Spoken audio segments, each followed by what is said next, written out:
What's up guys, welcome to another video, and today we're going to be reviewing Tetrasulfide Physalis or Four Winds Physalis, and also Warrior Raegan or Raiden, as I coined that term. That was me.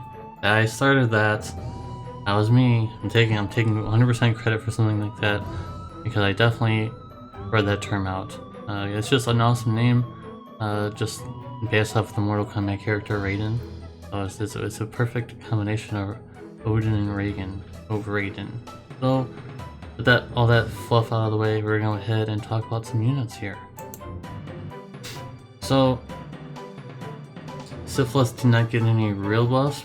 Maybe she'll get some during the maintenance time. So, this review is not going to count any buffs that she may have gotten. So keep that in mind. If she does get any, none was announced though. So. She does have a lot of magic true to wield, which is really good on the global side because Malphase's STMR is quite good for that situation. So now she'll have 200% and she'll be all ready to go. She has very high modifiers. Would not be surprised if she's one of the strongest mages in global right now when she's released.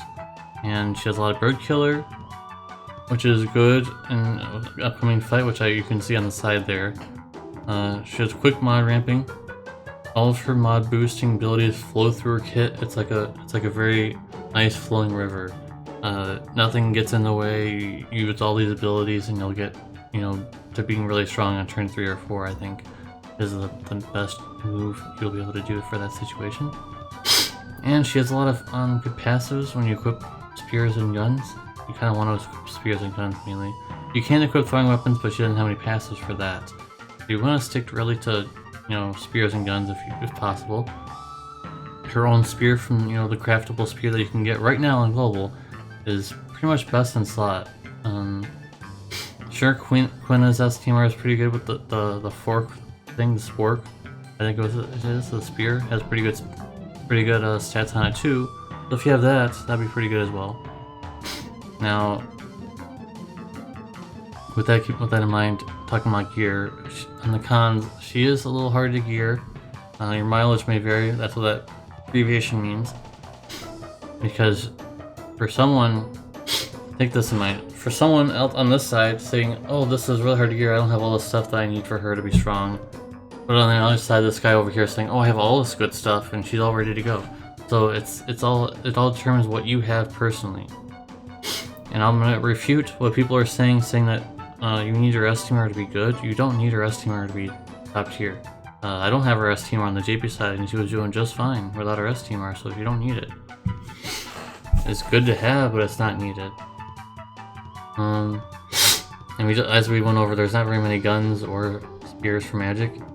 There is that if you've been playing since the early years of FFBE, there was that Quasar gun, I think, but it's so bad.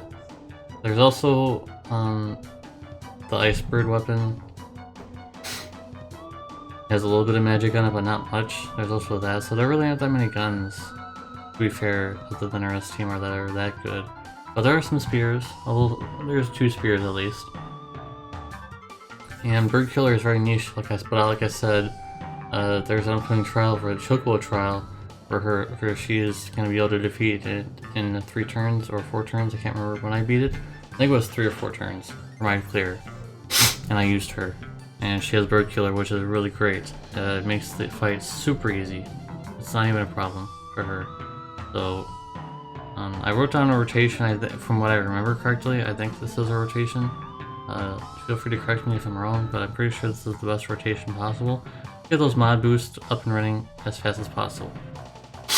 So, in terms of rating, Dark Vision meta A, because she has 2 elements, so you can bring her to 2 different kinds of fights. Unlike other mages who may have only 1, or something like that. I don't think there's a lot of mages that only have 1 element though. There's very few.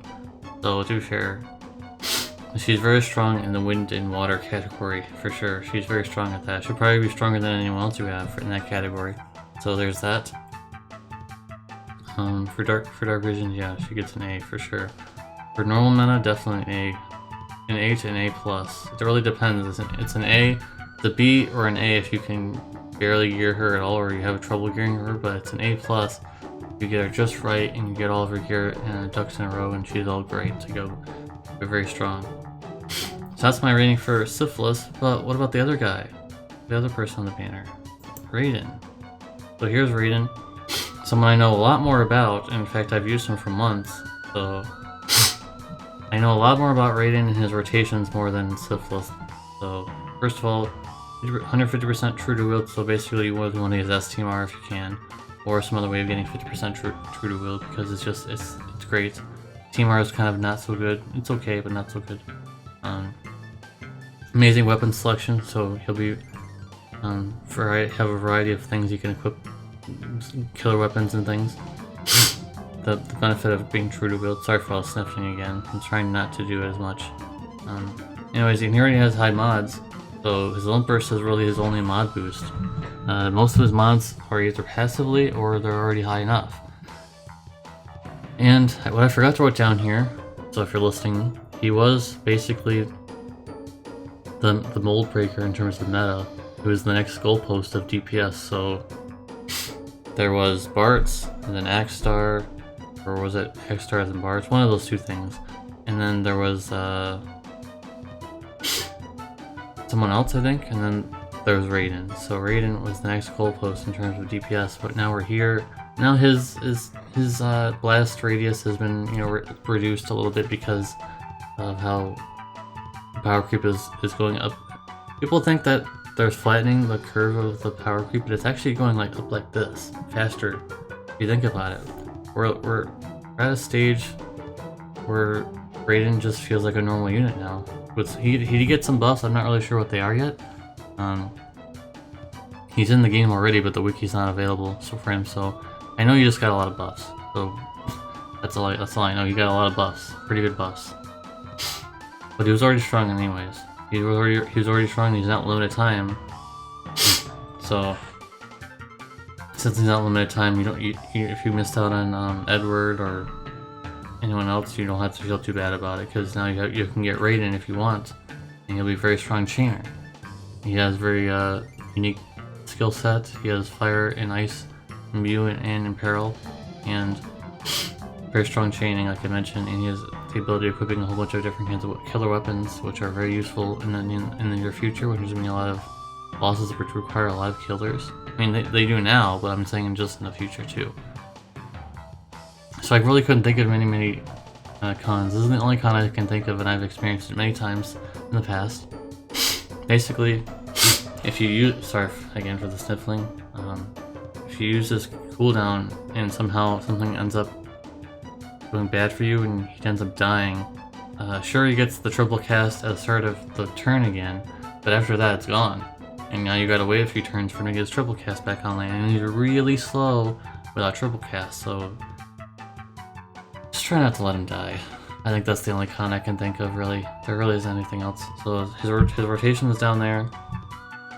You definitely want to go ahead and use the cooldown, because he gets triple cast, guys, remember, at the start of battle. So the cooldown that's available in turn 1 can get him triple cast for a few more turns, and then the imbue and the imperil, or if you want to prefer to do the imperil and then imbue, but I think the other way around is better, imbuing it and then imperiling. And then on turn 2, if you are able to, if you have some Limp Burst support, definitely want to go ahead and do that Limp Burst, because that's his only way of getting mod boosts. That's his only mod boost that he can actually get.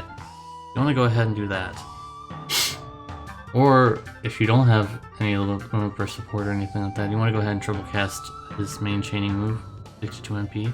And on turn 3, you definitely want to, you should, at this point, you should have his Limp Burst ready. You want to do his Limp Burst, but I think on turn 2 is a better idea. Hope you have his support for that. And on turn 4, go ahead and use his one of his 2 cooldown abilities that are his damage moves. These are Fire, Ice. And there's going to be a fight with Vlad, a series boss battle, whenever that comes out. Who knows when that's going to come out.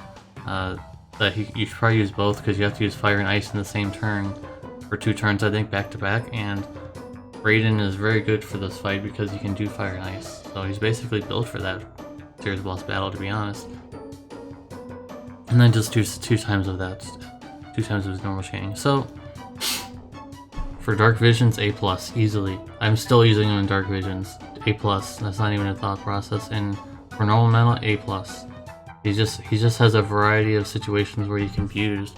He has a lot of undead killer passively, and also buffs he has, and dragon killer, which is very essential for some bosses that are upcoming. So both A+, and this is not a bias. It's just I've experienced it. I've used him for a very long time. I'm still using him, even though we're in the Neo Vision era on the JV side. I'm still using him, especially for Dark Visions, because he's like basically like the Dark Visions general. If you think about it, because he's so capable in a lot of other teams, and with the upcoming Axstar enhancements, he's very good pairing with him in Dark Visions as well, because their turns line up pretty well.